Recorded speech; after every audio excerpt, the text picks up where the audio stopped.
Praise the Lord. సోమవారము July 15, 2024.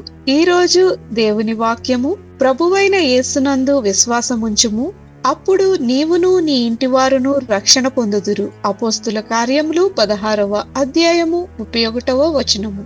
కుటుంబం మొత్తం తన చారల దుస్తులను ధరించి యాకోబు ఆవిరితో నిండిన చెరసాల వ్యాయామశాలలో నడిచి చిన్న నీటి మడుగులోకి దిగాడు. అక్కడ అతను చెరసాలలో పరిచర్య చేసే పాస్టర్ గారిచే బాప్తిస్మం పొందాడు.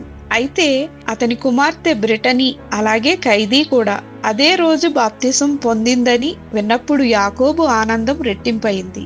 అదే నీటిలో ఏం జరిగిందో తెలుసుకున్న సిబ్బంది కూడా భావోద్వేగానికి గురయ్యారు. కన్నీటితో చెమ్మగిల్లని కన్నులే లేవు.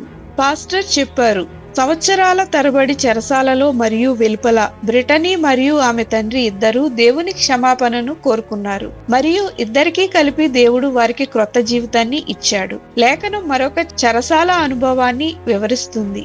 ఈసారి చెరసాల నాయకుడితో ఇక్కడ ప్రభువైన యేసు ప్రేమ అతని పూర్తి కుటుంబాన్ని మార్చివేసింది. మహాభూకంపం చెరసాలను కదిలించిన తరువాత చెరసాల తలుపులు తెరుచుకున్నాయి. పౌలు మరియు శీల పరిగెత్తలేదు, అయితే వారి చెరసాల గదిలోనే ఉండిపోయారు. వారు పారిపోలేదని కృతజ్ఞతతో చెరసాల నాయకుడు వారిని తన ఇంటికి తీసుకువెళ్లి చివరికి జీవితాన్ని మార్చే ప్రశ్న అడిగాడు. రక్షింపబడాలంటే నేను ఏమి చేయవలెను? ప్రభువైన యేసునందు విశ్వాసం ఉంచుము, అప్పుడు నీవును నీ ఇంటి వారును రక్షణ పొందుదురు అని వారు సమాధానమిచ్చారు. వ్యక్తుల మీద మాత్రమే కాకుండా మొత్తం కుటుంబాల మీద కూడా కరుణను కుమ్మరించాలనే దేవుని కోరికను ఈ ప్రతిస్పందన వెల్లడిస్తుంది.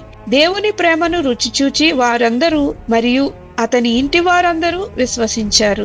మనం ప్రేమించే వారి రక్షణ కోసం మనం తరచుగా ఆసక్తిగా ఉన్నప్పటికీ దేవుడు మనకంటే ఎక్కువగా వారిని ప్రేమిస్తున్నాడని మనం నమ్మవచ్చు. ఆయన మనందరినీ, మన కుటుంబం మొత్తాన్ని నూతన పరచాలని కోరుకుంటున్నాడు. నా కుటుంబం పట్ల దేవుని కరుణను నేను ఏ విధంగా నమ్మగలను? ఆలోచన చేయండి. ప్రార్థన.